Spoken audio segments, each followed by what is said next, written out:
just do it. Like we kind of talked about this whole episode, just do it with whatever you got, whatever you means, with whatever means you have. Don't be afraid to fail. If you can get into a philosophy of realizing that failure is not even really a thing, it's just a result of a product that you put out and people's opinions on it. And the only opinion that really matters at the end of the day is yours. Did you like it? Did you not? And don't be afraid to learn, because I would say that was probably a crutch of mine in the beginning. I was very afraid to learn. And like I said, I don't know if I will never come up here and say I know how exactly, but I'll give my story and things I learned from. But I realized, yeah, learning, knowledge is power. The more you know, is just the better. So yeah, I even still just challenge myself every day to say, what more can I learn? Who else can I listen to, even if I don't agree with it or something I've heard a million times before? Just take the time to learn.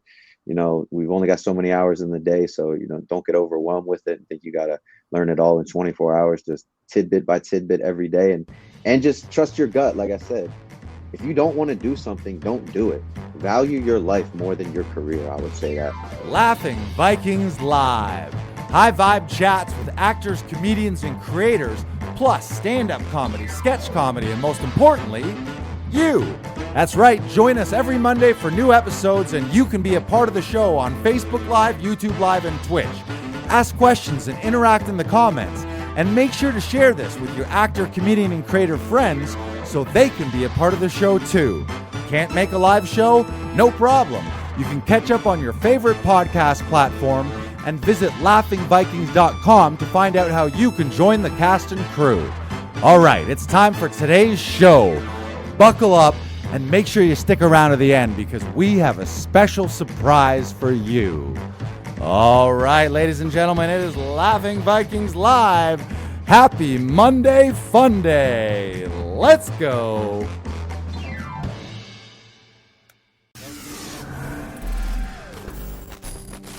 Well, hello, welcome to episode 102 here at Laughing Vikings Live, where our mission is to uplift, empower, and inspire a global audience by helping actors and comedians share their stories via TV, film, and live performances. I'm Lars here at LVHQ, and we got the BK Broiler in the back studio. How you doing, BK? I'm doing well, Lars. Good to be here.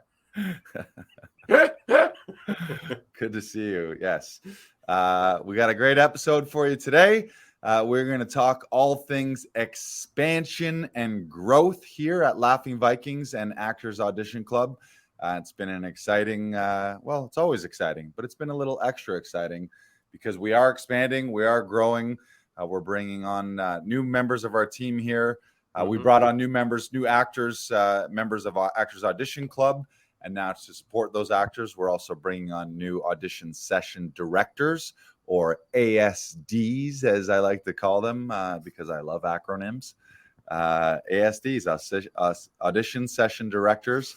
And we're also bringing on some virtual assistants, helping with social media and the web design and all the behind the scenes stuff. So it's a good time to be a member of Actors Audition Club or of Laughing Vikings, because we are growing and expanding for global dominance, I believe.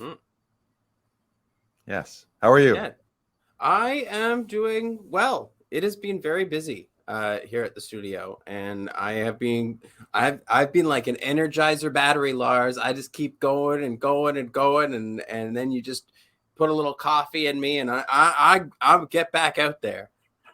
Yes. Yeah.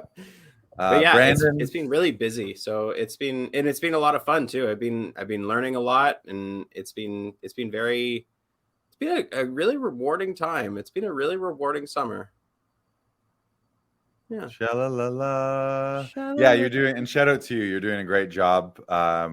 You're like the perfect prototype for a session director, and as an actor who is willing and able to help other actors, and you always put their needs and their audition first, and you do a great job treating their audition like their own. And it's no surprise that we have 5-star reviews after 5-star reviews after 5-star reviews on Google and Facebook. And speaking of that, why don't we pop one up? Because we had an old acquaintance of mine.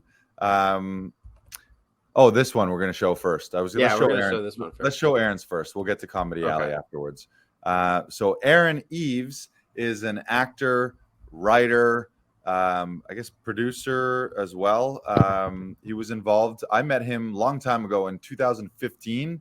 He was a writer, and I think he might have even directed an episode, or if he didn't direct an episode, he was involved in the production side of things for the comedy series I was involved in called Almost Genius, where we took viral videos, basically fail videos from the internet, and then they would green screen us into them as extra characters and turn viral fail videos into sketch comedy videos as well. It was super fun. It was 3 months in a green screen studio filled with stand-up comics, sketch comedians, improv comedians. It was wacky and crazy, and it was good pay. It was the first time in my career where I ever had like a regular place to show up. I was used to a day here, a day there, a few days here, a few days there.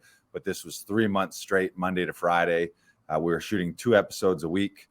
We got paid well too. It was a non-union gig, but we got paid decent. It was it was $1,200 an episode. So we were getting paid $2,400 a week for 10 weeks. So it was a nice little chunk of change as a non-union person back in the day. And Aaron was one of the directors and writers. So Aaron reached out to us recently, long story short, or long story long by this point. He reached out.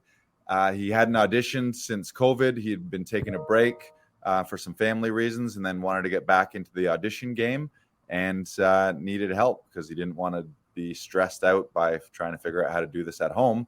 So he came in last week and is one of our 85 5-star reviews. Aaron says, I'd never used the service to help me with my self-tapes before, but after expressing how much I hated doing them on my own, a couple of friends recommended I use Laughing Vikings. Shout out to Pat Thornton and Chris Locke, who are Actors Audition Club members. They were the people who recommended him. Laughing Vikings were amazing and had great suggestions for my performance. The self-tape was done a lot quicker than if I'd done it myself. It looked a lot better, and the performance was higher quality. Plus, they edit everything together for you quickly and send you a file a few minutes after you're out the door. I will definitely be going back. Thank you, Aaron. Yeah, it was a great session. It was fun to catch up with him. It was a real blast from the past. It was 7 years ago. So we spent a good 15, 20 minutes chit-chatting, and then they got down to business. You ran the session for him, Brandon. How was that?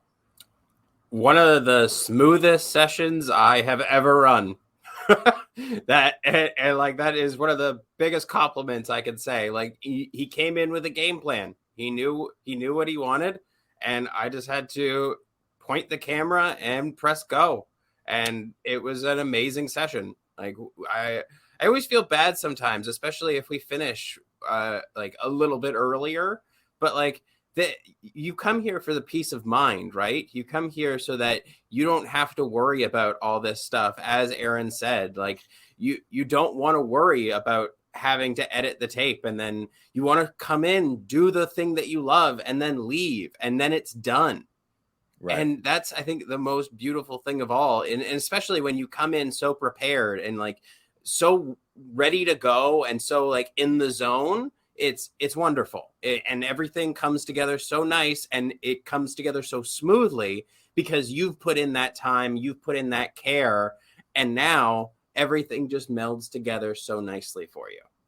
Yeah, right. Aaron was a fantastic person to work with. You can definitely tell that he's a writer director, just because he knew exactly what he wanted, and such a great job by him. It was really well done. He's really funny too. He's really wacky and quirky as well. He was great.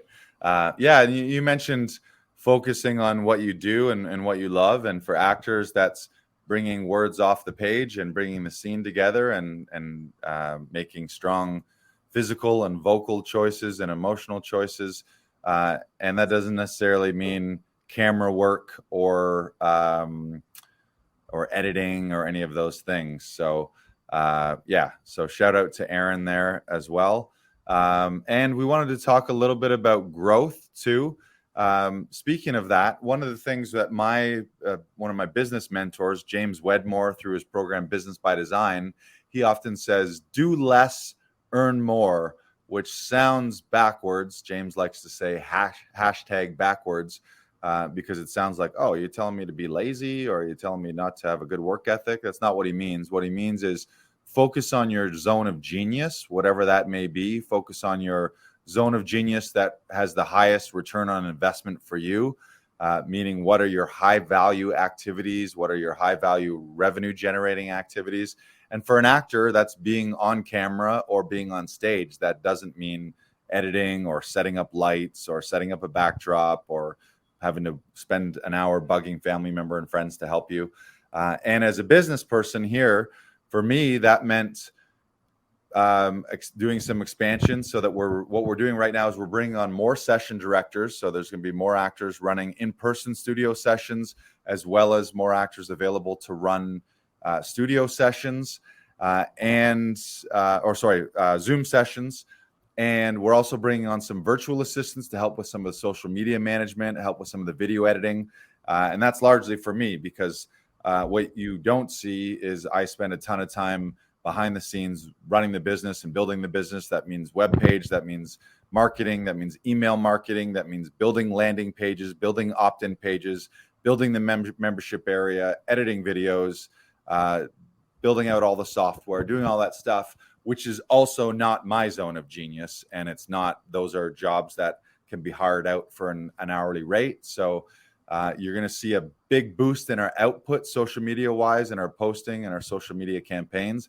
But that's because what we're doing is I'm taking some time to invest not only my time in training people, but also money to onboard people and then pay some freelancers here to be a part of the team. So Laughing Vikings and Actors Audition Club is growing right now. So it's super exciting to be a part of that, and stay tuned for more of that growth. And we should shout out, let's shout out our onboarding, our new onboarded session directors. So here in Toronto, we've got Cheryl Poirier, Jesse Elgood, and Jared Bronstein are coming on board. So shout out to you guys. They applied a few weeks ago. I thought they were great candidates on paper. We've had some interviews. They've been in here shadowing sessions. So soon they'll be available to book their own sessions in studio or via Zoom. And then we've got some virtual session runners, people who I worked with in Tom Todoroff's conservatory. They're conservatory graduates. So shout out to Monine Daly, Aaron Reed, and Deanna Shinsky. They'll be running Zoom sessions. Physically, they're located respectively in New Hampshire, New York City, and San Francisco. So we're expanding into North America. Eventually, we'll have studio locations in other cities as well for in-person sessions. But for now, they're going to be also available to help people via Zoom and run Zoom sessions. So nice. Big shout out, big thanks once again to Cheryl, Jesse, Jared, Monine, Aaron, and Deanna. We're excited to have you guys on board, and the future is bright. And speaking of the future of this episode, we do have a guest in studio here. And this guest is a little different in that his zone of genius is more in the musical world, but we wanted to have him on because obviously the artistic world, there's lots of crossover, but specifically he creates his own music videos. So he's a filmmaker. He's also booking his own tour. So he's a real self-starter. So I think there's a lot of lessons that we can glean from that today for actors who want to create their own content, actors and comedians who want to create their own either theater tours or stand-up tours, or maybe you're a hybrid person and you dabble in acting and in music and you want to learn from someone who's doing some of both. So Brandon, you want to introduce our guest? Well, before we introduce our guest, would you like to see a clip, Lars? I would love it if I get to be the guy who says the magic words, roll the clip. All right. Yes. All right. Here we go. Are you ready? You're ready to roll it? I'm ready. All right. Ladies and gentlemen, roll the clip.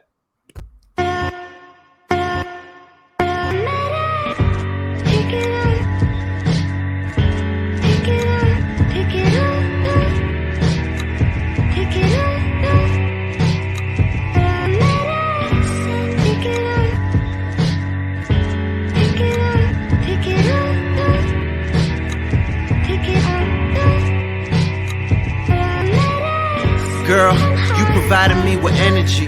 You helped me to see the light just like Edison. You bettered him, essential to my every waking need. Like the fluid in the IV, baby, you were my medicine. You picked me up when I was down. I never felt lonely when you was around. You kept me grounded and level-headed.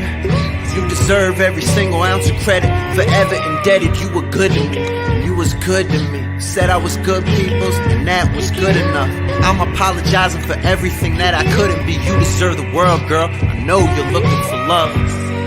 Forever sorry that I let you down. I carry the guilt with me year round, and now I'm new in town. Nobody knows me. You socialize every night, though you're still lonely. Trying to convince myself everything happens for a reason, but I can't find anyone to believe in. Girls come and go like seasons. Burned into my memory is the image of you leaving. Fragments of a shattered heart cover the floor. I guess I'll pick the pieces up in the morning. All you left me with is wanting more. When it rains, it pours, and right now it's storming. My clothes are soaked from all the rainfall. My reputation's stained like a game of paintball. 'Cause now I'm just the guy who lost the gal. The only question I'm left to ask is how. Guess I'll go spend another night with what's her name. Sorry, didn't mean to be vague, but these days nothing seems meaningful. Spending time with other women, but only dreaming of you. Damn, I sound so insane. Now I'm ashamed to admit that after all this time, my feelings haven't changed. I still love you with every single drop of blood that's in my veins. That's in my veins. That's in my veins. That's in my veins. What you want to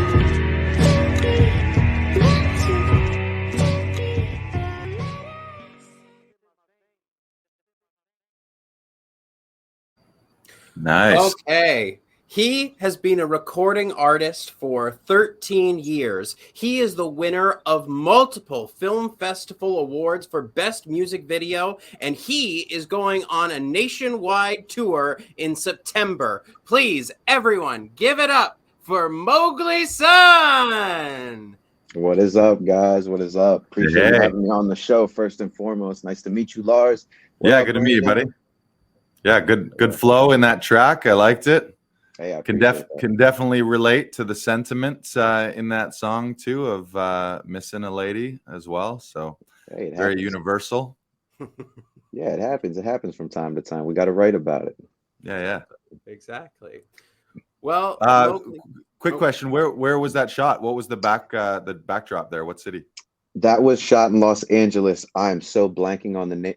Vista Hermosa Park, I believe that's what it is. Yeah, it's like right on the outskirts of the city. Beautiful view of the skyline. Definitely a lot of lovers make their way over there, and yeah, just a great spot for photography and video in general. And nice. Did you shot and recorded that and edited that all by yourself? I did all the editing by myself. That was actually shot by my girl, Tedisha Wolford. That's what she's going by now on Instagram. It's at Teddy Loveheart. But for the professional thing, it's Tedisha Wolford. Yeah, she's a talented video filmographer out in Los Angeles as well. And yeah, we've been friends for a few years now. And she helped me do a lot of videos there back in the day. But yeah, I probably do half of them myself, though, as you were alluding to earlier. And where are you now? Where are you calling in from? I'm calling in from Sarasota, Florida, a little south of Tampa. Nice. Mm-hmm. Nice. Yeah, I saw the T-Bay hat. I'm a Jays fan, so T-Bay is our arch rival for many years. But yeah, now I'm repping Yankees, so yeah. Hey, okay. we can float around. Yeah. yeah. Well, welcome today. Yeah, thank you for joining us today, buddy. So we have a tradition here at Laughing Vikings Live. We love to hear all about your life and everything that has led you up to this podcast today, but we don't have time to hear everything today. But what we do love is hearing everything condensed down into 1 minute. Yep. So Mowgli Son, please, if you don't mind, can you tell us your life story in 1 minute? And I have the timer up here. It's going to count up. All right, ladies and gentlemen, Mowgli Son's 1 minute life story. Well, everyone, I was born in El Progreso, Lloro, Honduras. I was separated from my family when I was 14 months old. My name is Maynor Cervantes. I was adopted to a very loving family here in the United States in Pennsylvania. I grew up most of my life playing basketball, golf, being a sports guy, and then went to college, found out the whole graduating route was not for me, but I liked the environment. And one night came up on a party and decided I want to do some rapping, and the rest is history. went out to LA for a little bit, did some film acting school, and obviously that gave me all the education and premise I have now to do the recording plus the filmography. And right now we're just sitting down here in Sarasota, Florida, and just continuing to grow every day and making more connections in the industry. And with the last 10 seconds, I'll give a shout out to Brandon Knox, because he was on one of my latest music video releases, Can't Get a Hold of You. And man, that was a huge progression in my career, and I'm so glad that video is out there for consumption. Oh, So wait, it. Brandon was in one of the music videos? Yes, Yeah. my would have been my second to latest release. Can't Get a Hold of You. Yeah, we did a little parody on Say Anything. Gotcha. How did you shoot that? There's a couple little parodies in there as well. Yeah, I was rewatching it today for prepping for this video, and it's very much a love letter to 90s movies. It's great. Yeah, it was a dual parody of Swingers and Say Anything. Yeah, Mm-hmm. yeah, we did that. He did the green screen thing. You know, we just sent a couple ideas back and forth, gave me the video. And it was pretty simple. Gotcha. I actually remember filmed when those you were scenes here shooting at that. Laughing Vikings. Yeah. Okay, I remember. I just wasn't connecting the dots as to what that was for. Cool. Mm-hmm. What a world we live in. I was thinking about that, like, because you guys just met on Instagram, I think, right? Like one of you either stumbled across each other's and connected that way. It's like, that's the thing. People love to rag on social media as this terrible thing that's ruining lives and fucking people up, but it's like also at the same time an incredible, amazing tool that's connecting people all over the world. Like, I've made so many connections via social. Almost all of my world-class mentors are people that I would never have met in person if not for being able to follow their social media accounts or attend their virtual trainings and do all that stuff. So it's like, it's always funny to me when someone's like cursing social media, because it's like, it's this incredible tool. You just choose to use it in a shitty way that fucks your life up, while other people are using it for these incredible ways to connect and network and collaborate and do all these things. It's like you can use a shovel to build a foundation for an incredible school or building, or you can use a shovel to slam someone in the face with it. It's just what you use the tool for. So I just thought it was really cool that you're here on this podcast. The chances of us ever meeting in person without social media are slim to nil. Like, we likely never would have met you, Mowgli. So it's really cool. Happy to have you here. I appreciate it. And I agree with all those sentiments, man. I think if someone doesn't enjoy social media, it says a lot about them and how they view the world and their perspective. And it's okay, because it's painful out here and people want instant gratification. And no matter what medium you're using, there's never been a thing as instant gratification. And just people need to understand that. People are looking for Instagramification. Right, exactly. It's not going to happen. And I think a lot of it too is just how do you curate your profile? Like, yeah, if your feed is full of divisiveness and people blowing up and shit talk and everything, then yeah, that you need to unfollow some people and maybe follow some more positive accounts or some accounts that you're going to learn, or people who are of a better fit for you. But it's funny how I hear that all the time, like, oh, social media is terrible. But yeah, okay, right. I hear it about just like the phone in general, right? Like, there's these old school people like, I read a book. I'm just like, I'm reading the same shit. It's just on a screen. You're flipping pages, but I can't understand why you're getting so stuck on this medium when it's still learning, it's still education, it's connecting. Right. And for us now, it's on steroids, right? Because like I said, back in the day, would have had gone door to door or, just street marketing, things of that nature to hopefully get some, and you could still do it. It's just different now, and it's a different medium. Yeah. Cool. You also said you went to a film school. What kind of film school was it? Was it specifically acting film school, or was it like an all-encompassing, like you do everything, director, editor, grip, acting? Like, what kind of program was it? Well, the school was New York Film Academy, located in Burbank, California, and they cover everything. They got a filmmaking department, they have a photography department, acting for film department, acting for theater, graphic design, video game, animation. They got everything there. The specific program I was in, though, was acting for film.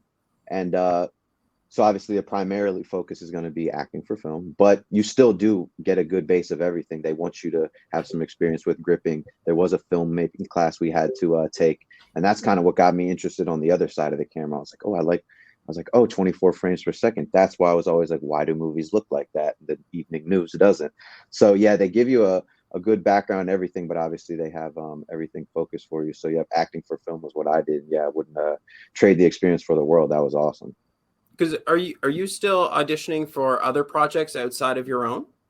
I'm not. No, yeah, I just No. basically took what I learned there, and I realized about halfway through the program, it was a 2 years associated program, accelerated, and I realized it was the same thing with school. I was like, I don't enjoy this anymore. I love Mhm. acting, I love film, but I don't feel like going to class and doing Shakespeare. And that's there's a lot of other like problems that relate to just my life in general and things like that. I understand within my personality and character traits, I tend to isolate.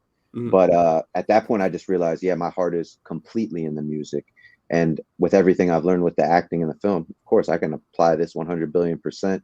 And I've always been a person who likes to be cost effective. So the less people I can pay and still be at peace and have enough time in the day to do what I got to do, I'll Mhm. do whatever I need to. So taught myself how to do all that shit and was just like, wow, this is heaven for me because I'm in complete control now and I can do everything I want. And yeah, if I don't feel like going to class, I'm always about what my gut tells me. But obviously, I'm gonna put in so much work here and recording and making music videos, album art.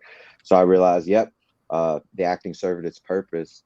But yeah, we're totally just focused on the music and the filmmaking that involves that because I realized with me being tattooed and wanting to be even more tattooed, yeah, Mhm. finding a film gig is a little tough. Yeah, you're not gonna have too many places that are gonna be like, yeah, let's shell out all that money to cover up his tattoos for every role he plays. So I want to break barriers and things of that nature, but I realize one thing at a time. And yeah, what's your priorities in life? And the music is definitely my priority. The bonus is I get to do some acting in my music as well. Mhm. Right. Yeah. Yeah. Once your music blows up and you're a household name, then they'll pay whatever is needed to cover up those tattoos. It's like Yeah. there's plenty of A-listers who have tons of tattoos. It's just Mhm. when Yep. early on in the grind, when they're like, okay, we could choose a nobody or a nobody without tattoos. Not to say that you're a nobody, but I'm Hmm. using their voices. But Oh, for sure. yeah, we're all replaceable. So early Yeah. on, if it's like, okay, in a pinch, we need this guy without tattoos, then yeah, Oh, sometimes yeah, for that sure. can be an No issue. doubt. Yeah. Once you, like Yeah. you said, once you gain the clout, once you gain a little credibility in this industry and any industry, yeah, the rules so change. And I think that's a good thing too, because I always thought that's not fair, right? Just because someone's tattooed doesn't mean I can't play a role. But Mhm. I understand, right? If I'm playing like a banker or some shit, there's not too many bankers that are Right. heavily tattooed. But at the same time, the world is changing and progressing. So we'll just see where it goes, and I'll play my role, whatever that is, literally and figuratively. Yeah. Yeah, you're right. Tattoos are seen like there's plenty of worlds and plenty of shows where it's appropriate. Just depends Mhm. on Yeah, the vibe of the role, and you find, yeah, you might strike yourself out from the traditional like accountant or something like that. yeah. But you play a rapper in an episode of CSI Miami That's what I'm saying. That's what I'm Law saying. and Order. Yeah, That's what I'm saying. There's yeah, plenty of little roles, yeah. So we'll see where that takes me, though. yeah. I want to take it back. How did you first get started in performing? We always like to ask, what was your like very first performance, something as a kid or in school? When did you Mm-hmm. first step on a stage, whether it was acting or music? Hmm. Um, that would have been when I was about probably 20 years old. I was I had never once thought about making music or performing artistically. I remember my mom wanted me to do like, theater and shit, like middle school and high school. And I was like, nah, like sports, basketball, golf, like I don't want anything to do with that.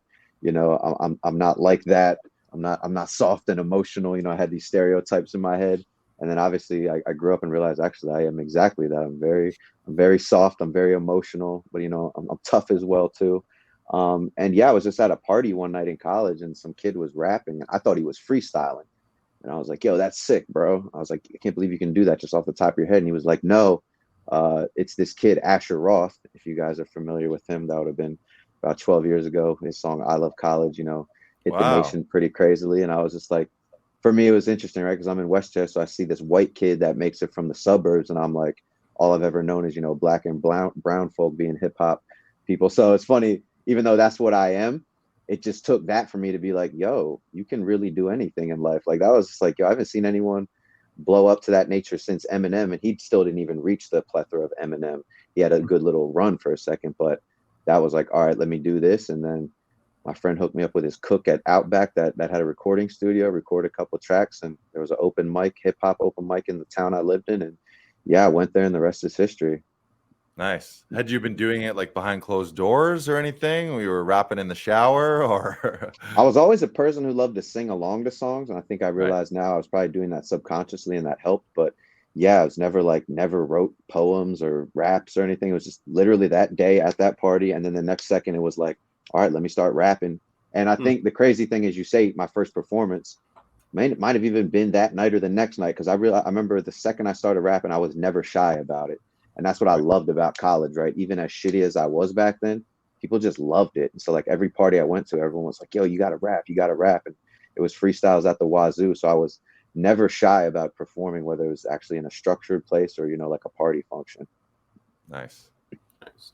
And so when did you make the transition, and what was your first paid gig?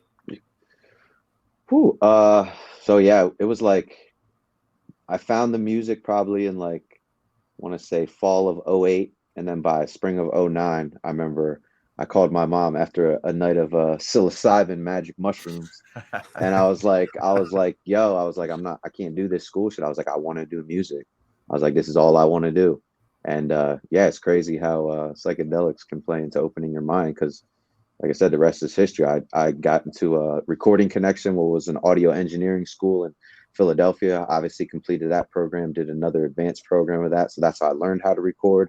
And I started messing with this company called Afton, which is it would hook local artists up with shows around the Philadelphia area.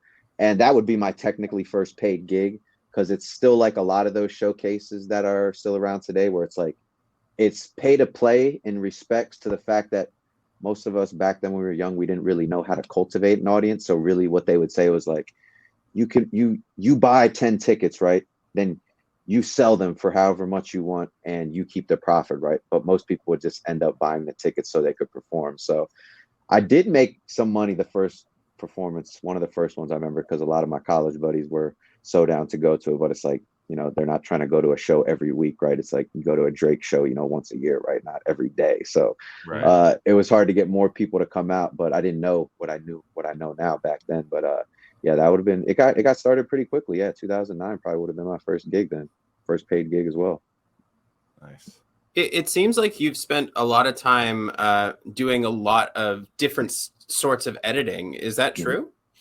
Yeah, I like to do the VHS stuff. I like doing more cinematic, and then now that I'm into like aspect ratios, I really like tweaking that, right? Because I was just like, oh yeah, the black bar is on screen when you're watching a movie at home.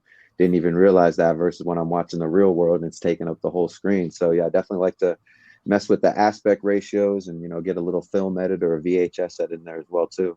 Because what sort of programs do you use to edit? Premiere. Yep. Oh, okay. Yep. Yeah. So I always find it funny that everyone that comes in here is always looking at editing like it's a very daunting task. And I did when I first started as well. But like, it's funny to me how it's like the simplest, like Adobe or whatever, like the simplest editing can get you so far and like get you to where you are, and like it's so cool how it can take you from one point to the other, and then like cutting it all together and like fixing things as you go, doing reshoots, doing whatever, and like having it all come together is so interesting to me now.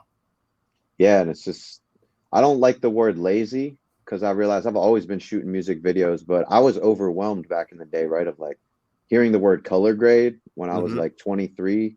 I was just like working on Windows Media Player. I was like, nah. But I'm glad I just did it, right? Just do it. Even if you don't do all the fancy smancy shit, just put some clips together, put a song behind it, and call it a music video. Like some of my favorite music videos in the world are the most shitty videos ever. Like Lil Peep, like Mac Miller was literally using just like a construction light, like, and like a a little handheld camera, and like there's no color at all. You can barely see his face in half the shots. But it's Right. just about putting the effort out, because when it's the truest thing in life. That's why I said I don't like the word lazy. It just means I didn't want to do it back then. Because when you want to do something, you will discover what's inside of you. And I just had to wait till YouTube got beefed up, right? You don't even take no official class now. Just How do I green screen? There's a million videos on how to green screen. How do I color grade? There's a million videos on how to. It's so easy, and just take it one step at a time. My thing is I try to just introduce one new thing in every video, right? Just like, all right, this time I'm gonna do, a speed ramp or something. Next video I'm gonna do VHS editor. You get the picture. So one step at a time. It's easier than you think, I would say. I've learned that about everything in life, right? The first time I looked at a soundboard in audio engineering school, I was like, what the? Yeah. And then I realized after the first lesson, oh, duplicates. There's just a billion duplicates in case we want to record 80 tracks. Oh, that made it so much simpler just within those 2 seconds. So I would say the same thing with film and any editing software you're going to use. Yep. Once you just learn a couple little things and the fundamentals, you'll realize it's so much easier than you thought. I still feel that way about soundboards. When I see them, I'm like, what am I flying the Enterprise here? Exactly, right? Exactly. That's what it looks like. I'll be the guy on the mic. That's fine. I'll go in there in the mic and we'll get the guys doing the things. I know. I love how you said you hate lazy. Is that a Kobe jersey? That is a Kobe jersey. There you go. Kobe. Yeah, me and Kobe got some similar philosophies, but I also got a little double-edged sword philosophy with my way of life here. I don't really like criticism anyways. I think criticism fucks with people's heads and doesn't just make them take action, because they're so, like you said about the social media shit, like people are so worried about other people and like, oh, these people are fake or this, and like realize like some people are actually happy. Like you don't even need to come to a conclusion about anyone else's life. Just worry about your shit. Right. Yeah, less judgment of others and more focus on what we're doing. I like what you said there too about just getting started and learning. A lot of people they compare them. The term I heard was people compare like I'll probably butcher this, but they compare their chapter 10 to their beginning. Like, so you see people online and you're like, this guy's been doing it for 20 years and you're like blown away by their skill, and you're just at the starting line and you're comparing yourself to them, rather than if you were to hear their story on where they were when they're getting started, you'd be like, oh, I'm in the exact fucking same spot as Eminem was before he knew what he was doing, or Mac or whoever.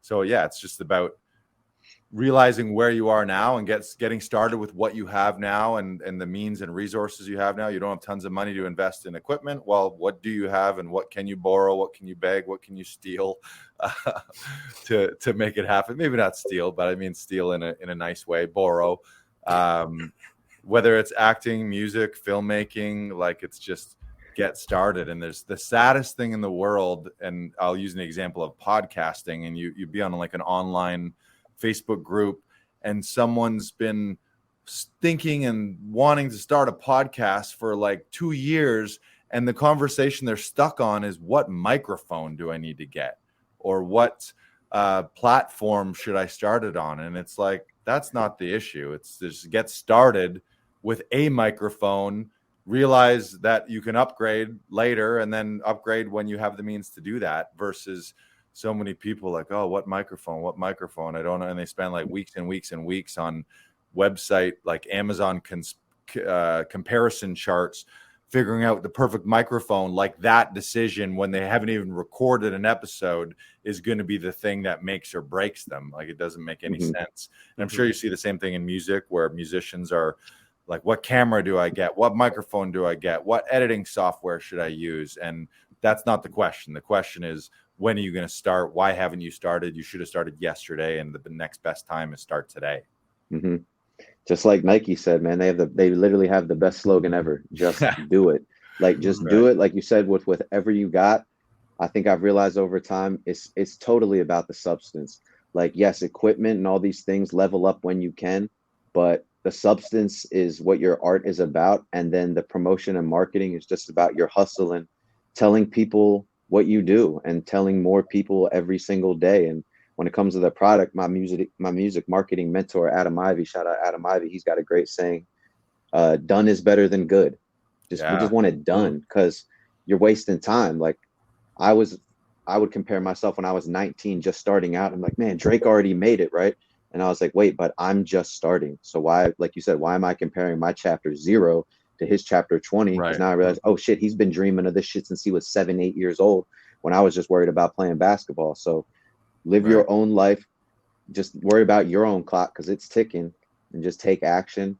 And yeah, the fruits of your labor will pay off eventually. And Right. the little tic-tacky stuff, that's Los Angeles in a nutshell. Just everyone wanting to pay $1,000 for a video, this or that. And I'm just like, that's great, but like, what could you use that money better spent? Shit, I didn't even work for like 7 years consistently, and I was just making music and making videos with what I had, and that got me a lot farther than someone who just put down like $500 into some fake Instagram promo scam or some shit, and now they're sitting there with fake 12,000 followers that everyone can tell is fake, and people respect me more because I just did it the good old fashioned way. I've just been grinding and being patient, and I actually put out content. Right. Yeah, and for people who are just starting out, whatever artistic form it is, they also, you'll have a better opportunity now because you can access the lessons and the learnings and trainings of all these people like never before through your phone. So it's like you don't have to learn everything from scratch, like you're just discovering it. Like YouTube University, sign up for a master class, all of these things that are available for whether they're free or investing some money into the training, like you have access to all of that. Like, so if he's not already, Drake probably one day will have a master class on how to make your first mixtape or whatever, you don't have to learn it alone. Yeah, exactly. And because I think you just got to do it and make the content, because I don't even like this whole notion of like anyone out there like truly knows how to make it, especially if you come a place like truly from the bottom. Like you said, you were very polite in saying, using the word nobody, but it's real. Like there's classes of human beings, and there's like levels, and there's different societies. Like there's the inner circle of Hollywood, and then there's everyone else who just happens to live there and is doing the same kind of thing. So nepotism definitely plays a role in like what goes on in life. Like it's not what you know, it's who you know. I don't think one of those things is 100% true on either side. I think it's a mix. So you got to just do what you do, spread your word, because like I said, at the end of the day, I think it'd be pompous for me if I do make it to like sit up there and be like, I know exactly step by step how I made it. But that's what I see is dark about marketing. Like people, they that's what they do. They can sell their product, so they're gonna sell it like this is like foolproof and this is the way to make it. And it's just like the big thing now is like Instagram. So you got to post every day and all this shit. And I realize most of the people that actually say that are either affiliated with that app, because what is that? TikTok and Instagram want you to do, just like YouTube. They want you to be on their app more. So I don't believe in that. I believe you should be consistent, but it's like you hear all these things about like how to and blah, blah, blah. And I'm just like, how to such a melting pot of like all the experiments that all the billions of us human beings are doing on Earth, and the 80-20 rule, like it might be 80% of just who you know versus 20% of your content. It might be 80% of your hard work and hustle, and then the 20% of who you know. So I think to say anyone knows how to make it in any industry is kind of it's pompous, because it's just we all have such a different path, and the idea is the same, right? Make music, put it out. Make films, put it out. Promo, marketing, science versus an art form. It's a little bit of both. So who knows at the end of the day? Just do it, right? Yeah. I like what you said about that. Is, I mean, obviously there are some best practices and there's some things to learn, but like everything in life, it has to be tailored and custom to you. You got to choose what's authentic to you. You got to choose what works for you in your personal life and your family life and your relationships. And there is no, in the arts, like in the acting world, we talk about it all the time. There's no one singular path where like some professions where, okay, take a 4-year degree, then sign up and be an apprentice somewhere for a few years, and then work your way up the corporate ladder until you're wherever you're at. It's like that doesn't really exist in the arts. Everyone, to a certain degree, you can find mentors and you can find people that resonate with you, but you just got to trust that you're figuring out this life and what works for you, and carving your own path and blazing your own trails. Yeah. And there's opportunity to do that too. That's the amazing thing about the arts, is you can create things from scratch. And I think it's just more about creation. And I like what you said about done is better than perfect. My advice to people, so I'm an actor, but before I got into acting, my step into it was stand up. And what I was told early on is just get on stage, and realize, especially with stand-up, a lot of people make that first few appearances very precious, where they're like, oh, I got to be I got to be perfect, or like, what if it doesn't go well? Like, this is my big debut. It has to be good. Otherwise, like in their head, they're seeing, oh, if I crush on my very first open mic 5 minutes, then the doors are open and I'm going to go straight to Hollywood or straight to the Comedy Store or whatever. When it's no, you're going to be as shitty as you'll ever be at this your first time. So get that shitty one out of the way and get number 2 and 3 and 4 and 5 and 100 and 1,000 and 10,000. Just focus on getting those performances out of the way.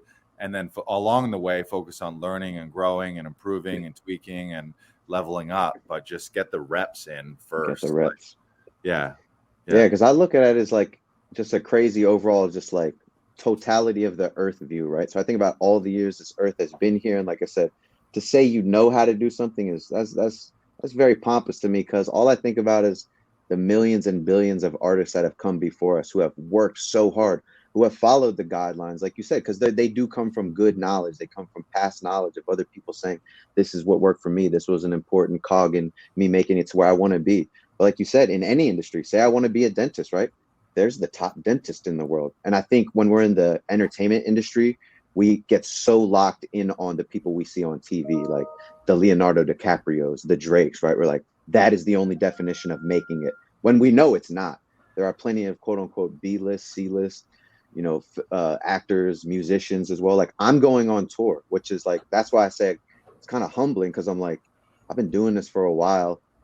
I couldn't even, I've tried A through Z under the sun. I've tried a bunch of different methods, marketing things. There's tips and which mic, how to record, and realizing like, yeah, like I'm about to do something that most people will never get to do in their lives. And after you feel like you deserve it, but then you also kind of feel like I just know so many other people are working hard and trying kind of the same things I've done and putting their own splash onto it. So it's like, I don't even want to go down that road of trying to think I know how it happened. It's more just like a fate, destiny type thing. Follow your path.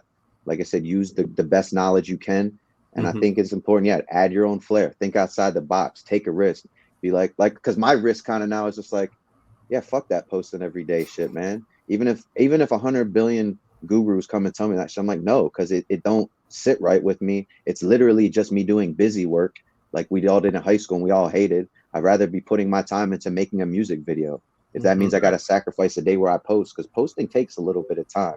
It's like, yeah, so just do your own little self, and that will then become part of the book later on down the line, right? No one ever thought you could rap. And then one day someone's like, fuck singing on a song. I'm just going to talk. I'm going to talk with rhythm. And someone was like, that'll never work. And obviously here it is now. So there's always, mold breakers and things like that. So adding that little own of your own flair will make you realize I think it's not as serious, and like, you don't even be so micro focused on like all these little details of what is going to help you make it. Right. Yeah, and I feel you with that social media posting, because we've got like multiple channels. You end up with your personal channel, maybe a business channel across all these platforms, and new platforms come out, and it becomes overwhelming. And I was in the same boat, to the point where now, just recently, you either do it yourself or you find other options. And for me is, or you don't do it. But for me, it's investing some money in a virtual assistant, a social media person to handle the posting, because it's like, ultimately, I don't want to look back on my life and be like, oh, what I really remembered was spending 3 hours a day crafting the perfect Instagram post. Like, that's shit I'm not going to give a fuck about. So, exactly. And I'm going to want all those hours back. Like, how many times I'm posting like this perfect Instagram post or making this reel, and then something happens where it doesn't load and I got to start the whole thing over. And in my head, I'm like, the last 30 minutes of my life is gone. It's like, I hope I don't remember this on my deathbed, because I'm going to really mad. I would have an extra half an hour right now, if not for that Instagram post failing or losing my internet connection or whatever. So it's that balance of DIY. I mean, we're in an age where it's amazing, because with a cell phone, everyone can be their own media company, and there's not the gatekeepers holding musicians or holding artists back. But at the same time, now you're the artist, you're the videographer, you're the editor, you're the colorist, you're the PR person, you're the accountant, you're the everyone. And that ends up being a lot of time too. So it's finding that happy medium and the balance. And for me right now, one of the things is outsourcing social media posting. So we'll do the creation and do our video creation, podcasting, and do our shows, and then just pass off that to someone else to snip it up and edit it and then posting, and we'll reap the rewards, but I won't have to be in the trenches, so to speak, every day with that posting. I'm pumped about that. I'm so excited to not have to post, because then you feel guilty. Oh, I'm not doing it. Like, I need to be posting more, but I don't want to be posting more because I want my life as well. Yep. Yeah. What's like, what can I automate? What can I outsource? What can I not do? There's something to say about just not doing it too. Like, there's a lot of things in our life that we just need to say no to and just dump and be like, that's not something I need to worry about. So yeah, because you can't do everything like you alluded to. So I think that's even what I'm getting at with the whole post every day thing. I realized with everything I'm trying to do, mixing down songs, I'm in the middle of this campaign where I'm releasing a bunch of old music, film editing, getting ready for tour. Like, oh yeah, one thing can take a backseat. But like you said, optimally, yeah, you'd love to have everything pumping on all cylinders. And that's where you said you got to slow down, realize where you're at, use what you got until you can pay for what you want. And like you said, yeah, I think I would be on that at some point or another too, hiring out someone who can do social media, maybe get a little more creative with the post, so that's not a burden on me. And we can focus more time on everything else we want to do. Yeah, because we all got to focus on our zone of genius, right? And it's like, what's the thing that makes you the most hourly or daily amount of money? That's you being in the studio, being on stage, writing, maybe some editing if you like to stay in there, and then releasing everything else. Because like social media posting, you can hire that out for a few dollars an hour versus getting paid $5,000 for a show or $1,000 for an appearance or $10,000. Like, you get to that point, then you're like, well, why would I ever spend money doing a $15 an hour task? Exactly. Work out in that case. So yeah. All right, you got a question, Brendan? Before we get into talking about your upcoming tour, Mowgli, how about another clip? Another clip? Do I get to say it? Do you want to say it, Lars? Roll the clip.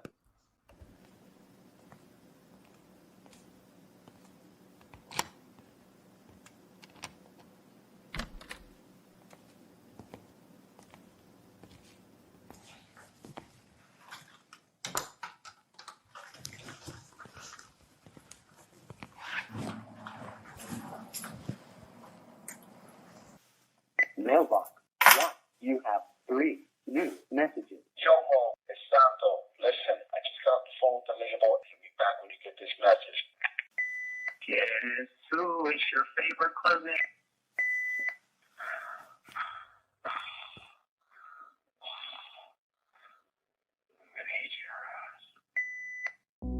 End of message. Yeah, it's your boy.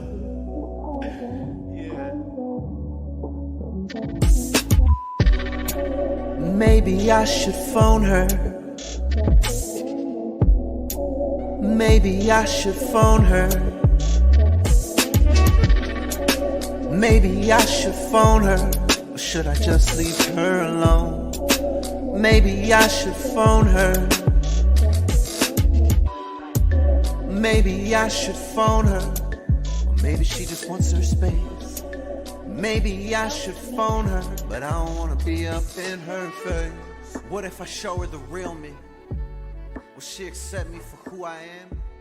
And if I show you the real me, baby girl, will you please just take my hand? I will learn how to take things slow. Please leave a message after the tone. Hey, Amani.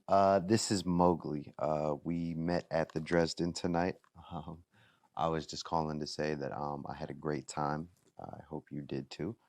And yeah, you should call me tomorrow or in 2 days, 3, whatever. Don't really matter to me. It's cool. Yeah, so my number is 213-555-4679.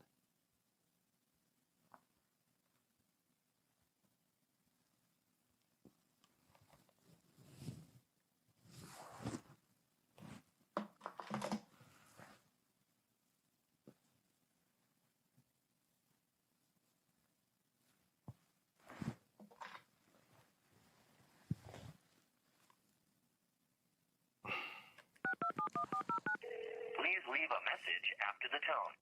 Hey, Amani, this is Mowgli again. I'm just calling back because it sounded like your message machine might have cut me off when I was, before I left or finished leaving my number.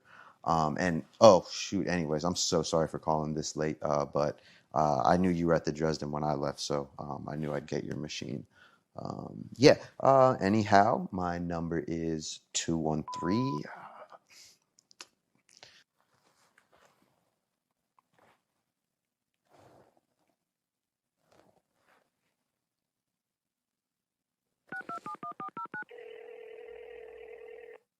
Please leave a message after the tone. 213-555-4679. Just want to leave my number. That's it. I don't want you thinking I'm like weird or desperate or anything. But yeah, we should hang out, see where it goes, cause it's nice and no expectations. Okay. This is Mowgli. I'll talk to you.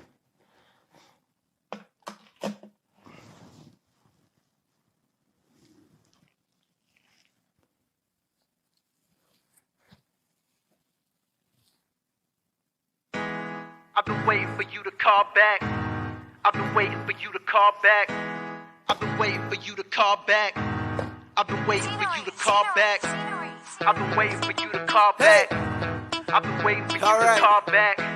I said I love it, man. Call back, girl. You gotta know that you all that for real. Met the girl of my dreams strolling down the street. Took her back to my pad, and then we rolled some weed. Open house, smoked her out, and then she stayed a while. Wanted to fuck her, instead got a number. It was made to dial. Was thinking about her all night from the time she left. She a dime, so find my time, I might as well invest. We had great banter, there was so much candor. Called her up the next day, but she failed to answer. And so that is the first 5 minutes of Can't Get a Hold of You. Little Swingers homage there. Little Swingers, Dresden. man. Funny thing The is, Dresden. Brandon was just working on a scene for an acting class that when I read it, I immediately was like, "Oh, this is Swingers." It wasn't that scene; it was another scene, but with Mike, John Favreau's character. And it was like, "Oh yeah, this is." And then I showed him. I was like, "You got to Google the Swingers phone call scene," and so we literally watched that scene yesterday here in the studio. That's my favorite. Really fun. I got a question. Where the hell did you find one of those old school answering machines? Those are like so obsolete. Just OfferUp. It's a little app, for people that are just selling, home goods, appliances, or whatnot. So I did a little shopping on there. Found the answering machine and the Coors Light phone, man. Nice. That person thought they would never sell that answering machine. Probably like the wife said to the husband, "Are you crazy? Who's going to buy one of these old things? Nobody uses them anymore." Exactly right. Came along. Yeah. Has Disney been after you for the Tinkerbell poster? They haven't. No, neither that nor the name Mowgli. So we're evading some lawsuits right now. So good. Love it. And did you shoot that one yourself, or did you shoot that one with? Yeah, that one was all me. Just good old tripod and my acting skills. Mm-hmm. Yeah, I love the simplicity of the shots because it's far away, it's close up. Because did you do a lot of that in post, or did you do multiple angles? No, I did multiple angles because that was the biggest trouble with starting to get off like filming by yourself is just like tripod. You just because that it's just you and you feel like it's a lazy approach, but then after just watching so many movies in my life, I'm like, oh man, this tripod's out the yin yangs. As long as you have a good subject on screen, and nobody even thinks about that. So just multiple angles and just the good old tripod. Love it. That whole music film is 12 minutes long. It's on YouTube. We'll link it up when we post this.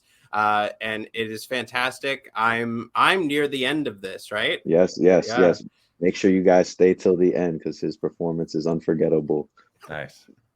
And so what we want to transition to here is talking about the upcoming tour in September. So how did you go about setting up this music tour, Mowgli? Well, it was actually kind of like a happenstance kind of thing. So everybody knows Mac Miller. Shout out Mac Miller, rest in peace. He's a Pittsburgh artist. I'm originally from outside of Philadelphia, and what happened was about 10 years ago, I was watching one of his music videos, and he always used to shoot with this guy named Rex Arrow Films, who's out of Pittsburgh. And it was on YouTube, right? And the video finished, so then it obviously automated another video to play afterwards. Mhm. And it was another Rex Arrow film, but it was another group. And it was this group called Moosh and Twist, black kid and a white kid from Philly doing the rap duo thing. Totally dope. I fell in love with their music the second I saw that music video. It's called Take Me Back. And the point being, how this ties into the tour, is that I followed Moosh and Twist after that. They broke up about 2 or 3 years ago, I want to say, and they've been doing their solo thing. But I've just been like reaching out to them through DMs. I actually ran into Twist, the white kid, in Venice about 3 years ago in LA, and we had a good talk. And then that kind of just promoted me to be like, oh, let me just be more friendly with Moosh, because at this point I'm thinking certain people aren't even attainable, right? Like, why even reach out to people, right? But just responding, things he had posted on, Instagram, or a clap emoji to a story post or something, and we just kind of had a little cordial back and forth, which was cool. I was like, yo, he even acknowledges me. And then about, I want to say about a year ago, maybe a year and a half ago, I hit him up and was like, yo, I'd like to do a consult with you. I want to see how you do things business wise, and just take a call for a half hour to an hour. So he agreed to do that. It was an awesome talk. We really got to know each other better. And then it was quiet until about 3 months ago, and then he just randomly hit me up. Moosh, the black kid, like I said, that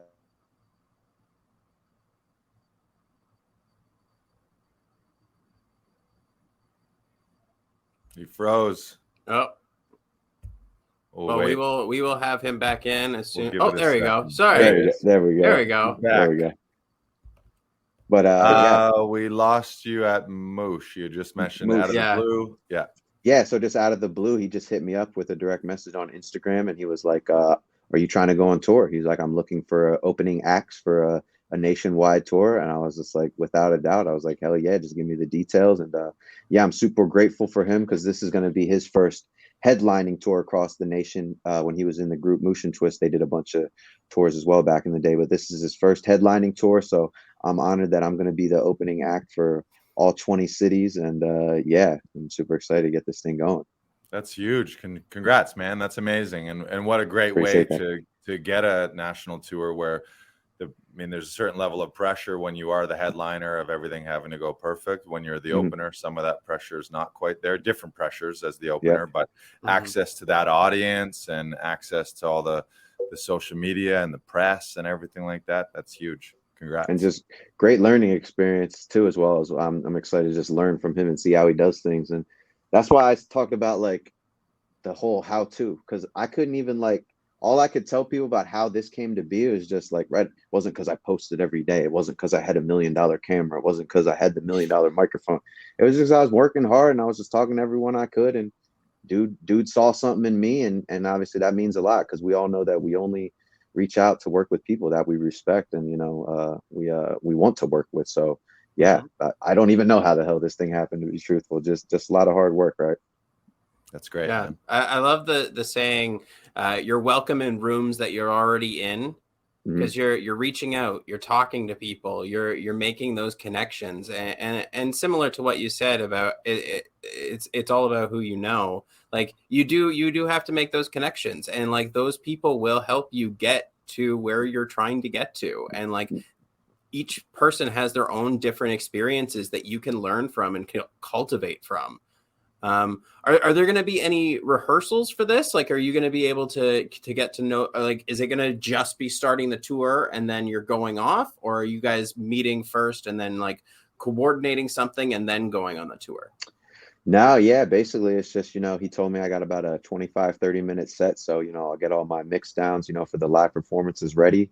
We'll meet up in Cleveland, I believe on either the 14th or 15th of September, because the first show is on the 15th. And I'm sure we'll take a couple hours, work with the sound guy, whatever. But as far as this hip hop shit is concerned, it's pretty straightforward. I give you a track, I perform, and unless there's something else that I don't know that's coming up, that he has in mind, yes. Pretty straightforward. I just show up with my music and we get to performing. Yeah, Nice. you're going to be coordinating the fire show that's going to happen. That's what I'm saying. If there's more extracurricular stuff like that, then yeah, I need at least a week to get ready for that, right? Yeah. Choreography and all that shit. Where should people go to check out the tour dates or the cities? Is that following you on social, or is there a website for that? Yeah, follow me on Instagram at Mowgli_Son SON. And yeah, because I haven't officially announced it yet, so we're probably gonna announce it here in like next few days because Mushi's actually getting married. So congrats to him. Once he gets out of the way, we're gonna officially announce it, and y'all have a post and everything with all the dates locked in and everything for everybody. Amazing. Cool. No Canada date in there. You're not crossing the border. There is. Oh yeah. There is a Toronto show. All right. When's that? I'm just waiting patiently on my passport to come in. Let me just I want to say it's the 5th of October. Let me just double check here. Well, make some room in the VIP booth for us. Oh, always. We'll join you. Oh, Toronto is actually the 25th of September at the Mod Club. If anyone's ever been there. Nice. Yeah, that's a cool venue. Yeah. So yeah, hell yeah, come out, hook you guys up as much as I can for sure. Beauty. Great. Okay, so because we've reached the hour, we just like to finish things off with what advice would you offer to another artist that's starting out, or maybe like yourself that was starting out, like back in 2008 when you were 20 years old? Like, what advice would you give to your past artist self? Yeah, I would just say, just do it. Like we kind of talked about this whole episode. Just do it with whatever you got, whatever you means, with whatever means you have. Don't be afraid to fail. If you can get into a philosophy of realizing that failure is not even really a thing, it's just a result of a product that you put out and people's opinions on it. And the only opinion that really matters at the end of the day is yours. Did you like it? Did you not? And don't be afraid to learn, because I would have said that was probably a crutch of mine in the beginning. I was very afraid to learn. And like I said, I don't know if I will never come up here and say I know how exactly, but I'll give my story and things I learned from. But I realized, learning, knowledge is power. The more you know is just the better. So yeah, I even still just challenge myself every day to say, what more can I learn? Who else can I listen to, even if I don't agree with it or something I've heard a million times before? Just take the time to learn. We've only got so many hours in the day, so don't get overwhelmed with it and think you got to learn it all in 24 hours. Just tidbit by tidbit every day, and just trust your gut. Like I said, if you don't want to do something, don't do it. Value your life more than your career. I would say that. Too many people burn themselves out because they take this shit way too seriously. I always loved LeBron James when he was like in the finals all those years, and he was just talking about like, I'm good with whatever happens because I'm going home to my wife and kids and I'm living my life. Like, basketball's something I do. It's not who I am. So I would say that in the artist respect, yeah, music's what I do. It's not who I am. If you're in film or whatever, it's what you do. It's not who you are. Of course, take it as seriously and push it to the limits, but live your life first and foremost. Have fun. If you're getting pulled down by the weight and expectation you have in your own mind, that's unhealthy. The shit should be fun. Don't ever get it to a point where it's not fun. And if it is, just take a break. You'll be back in a week or two. It's all good. Love that. You're speaking our language, Mowgli. We talk about that all the time with auditions here at the studio, where it's like, it's supposed to be fun. It's like the most creative, childlike kid on a playground, kid in a sandbox playing make believe. And then we become adults and we decide it's got to be business and for money. And we put all the stress, and then all of a sudden we're walking around ruining something that's supposed to be the most playful, fun, enjoyable, joyful experience ever. And we ruin it because our stupid brains trick us into doing so. So I love what you said. Paralysis by analysis, right? You're not even doing anything because you're worried too much about the result. Just cliche is the best, right? Enjoy the journey every single day, even if that day is just like, fuck it, I don't feel like doing any work today. I want to go hang out with the family and eat some ice cream. Go do that, because that actually will play into your work. Totally. Yeah, and I love what you said about failure too. It's like I hear that all the time, and do my best to follow that. Is it's not win or lose, it's win or learn. You're not failing, you're getting some feedback and you're learning and being like, okay, maybe this didn't quite work. How can I tweak it? How can I do it better next time? Not like, oh my God, I didn't get the result, or I just did an open mic, my first comedy open mic, and I didn't crush. So now I'm devastated and I don't perform for another 6 months because I'm afraid to hit the stage again. Like, no, take some lessons and get back at it.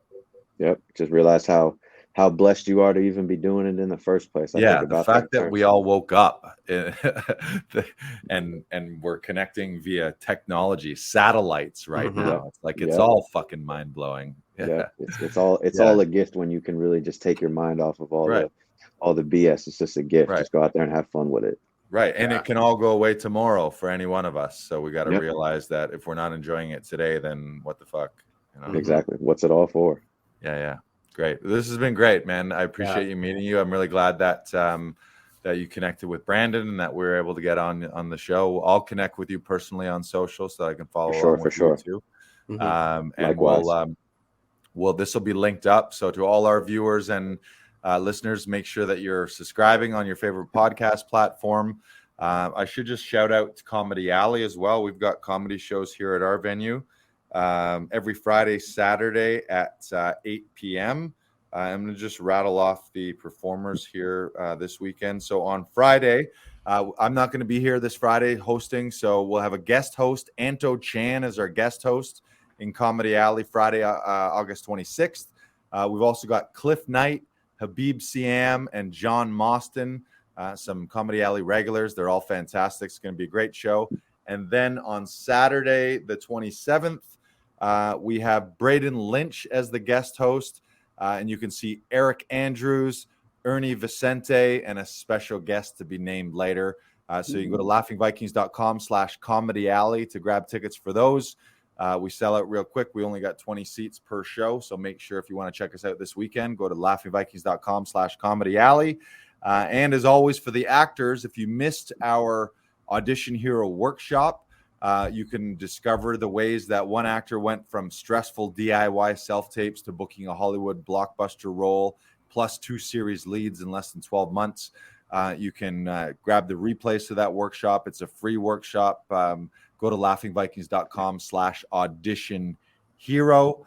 And like Mowgli was saying, it's like we're not the be all and end all. We're not going to say this is for sure. You do this and this is going to guarantee you success.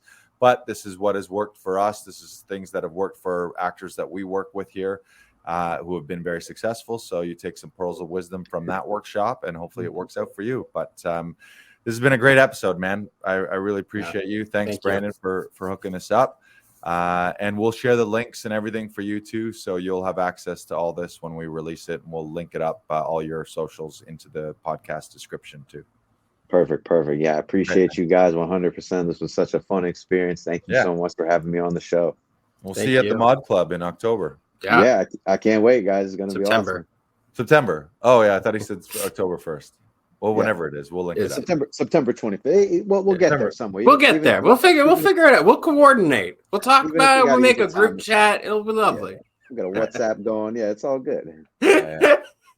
All right. Thank you, everyone, for joining us this week. Have a fantastic week. We love you. All the best. Goodbye.